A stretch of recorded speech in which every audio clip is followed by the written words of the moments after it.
बिस्मिल्लाहिर्रहमानिर्रहीम।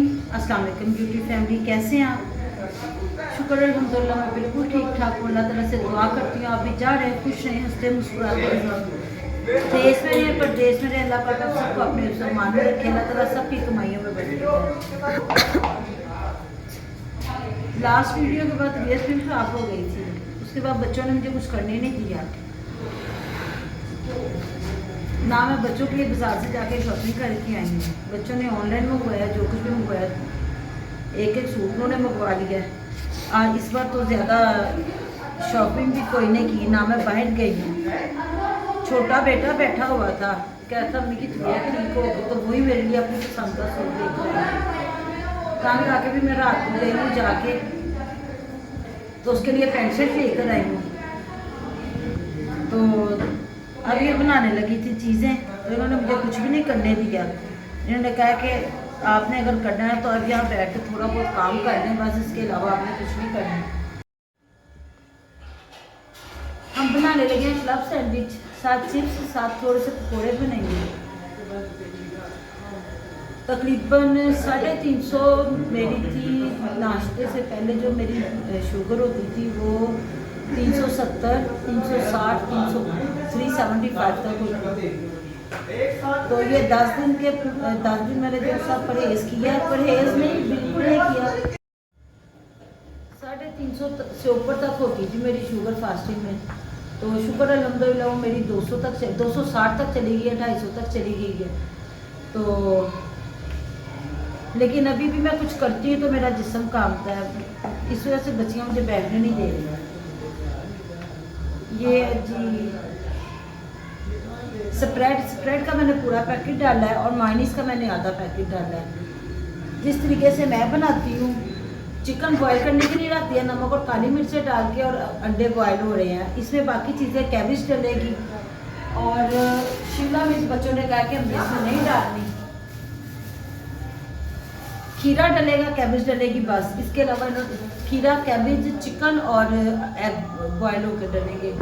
डबल रोटी मैं काट रही हूँ, डबल रोटी काट के मैं उसके ऊपर इसको कवर करके रखूँगी। अगर आपने ज़्यादा देर के लिए रखना हो तो गीला कपड़ा करके उसको ज़ोर से निचोड़ लें और अच्छी तरह झाड़ लें। जब वो बिल्कुल खुशक होने वाला हो जाता है ना, तो वो अगर इसके ऊपर आप दे देंगे ना, तो ये जो सा ना काफ़ी देर तक इसमें मॉइस्चर रहता है, ये ख़राब नहीं होते। मतलब वो जैसे आकर जाते हैं ना, वैसे नहीं होते। अब फिलहाल मैं उस तरह करूँगी। उसके बाद बेटी आलू काट रही थी, मैंने उसको कहा, मैं कहा जब तक वो चीज़ें होती है तब तक दो मैं आलू बॉयल करती हूँ।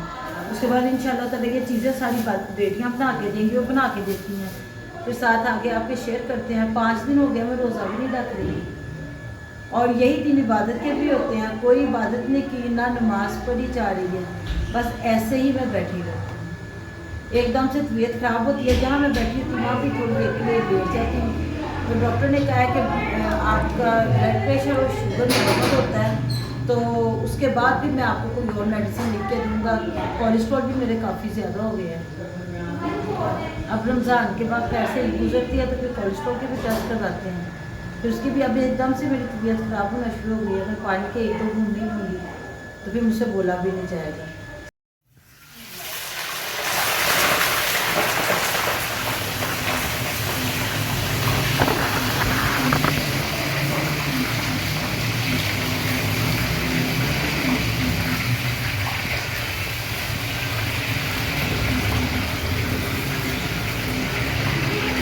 पकौड़े भी बन गए हैं, चिप्स भी बन गए हैं, बस ये छोटे चिप्स रह गए हैं। सैंडविच भी बन गए हैं, ये देखिए सैंडविच बन के तैयार हो गई। सारी चीज़ें भी इसमें डाली हैं। अभी इसके अंदर शिमला मिर्च में डाली, वो बच्चियाँ बैठ के नहीं खानी। और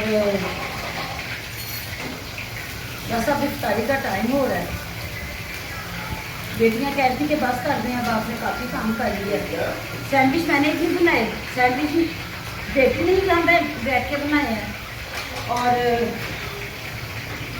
मैं सिर्फ ये चीज़ें बना ली तो मेरा बिल्कुल कांपना शुरू हो गया। अल्लाह पाक जितने भी लोग बीमार हैं उन सब अल्लाह ताला सेहत तंदुरुस्ती वाली ज़िंदगी अता फरमाए।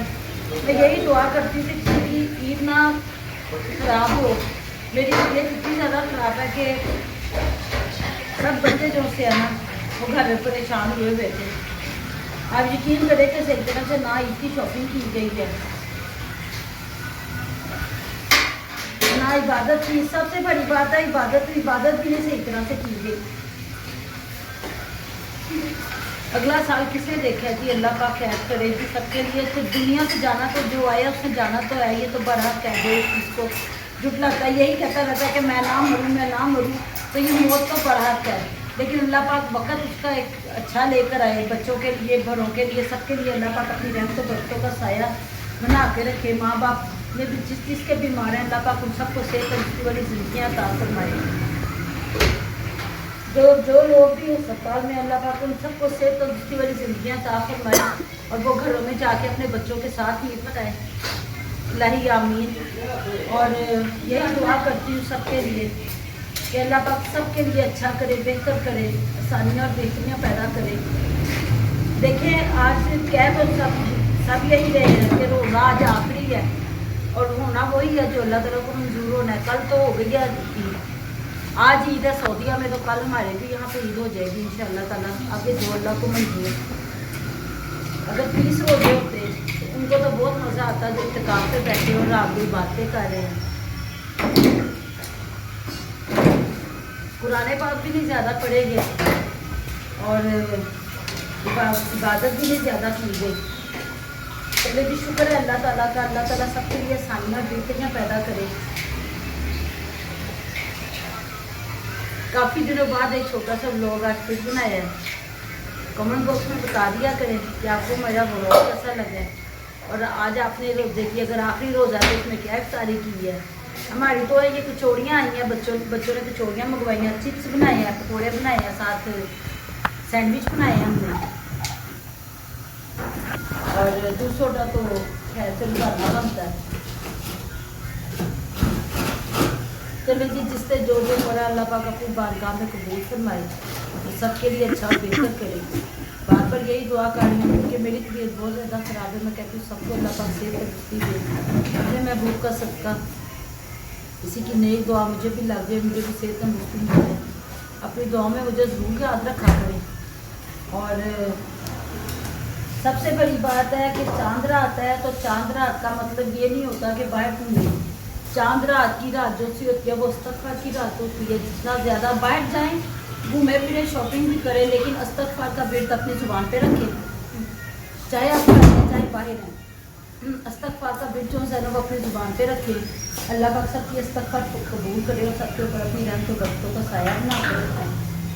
मेरा लोग आज तक का यहाँ था कि इतनी बात करने के बाद मेरे सर में दर्द हो रही है और आपको महसूस हो रहा होगा कि मेरी आँखें भी बंद होने लगी हैं।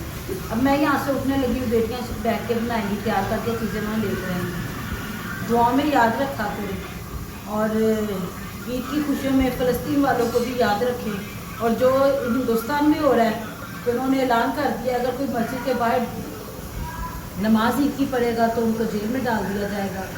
अल्लाह तेरा शुक्र है हम आज़ाद मुल्क में बैठे हैं। जो नहीं है मुसलमान जिनके लिए इतनी परेशानियाँ बनी, अल्लाह पाक उनकी सारी परेशानियाँ दूर करे। अपने महबूब का सदका हमारे लिए भी अच्छा और बेहतर करें। इस दुआ के साथ आपसे इजाज़त मांगती हूँ, इजाज़त दीजिए। अल्लाह।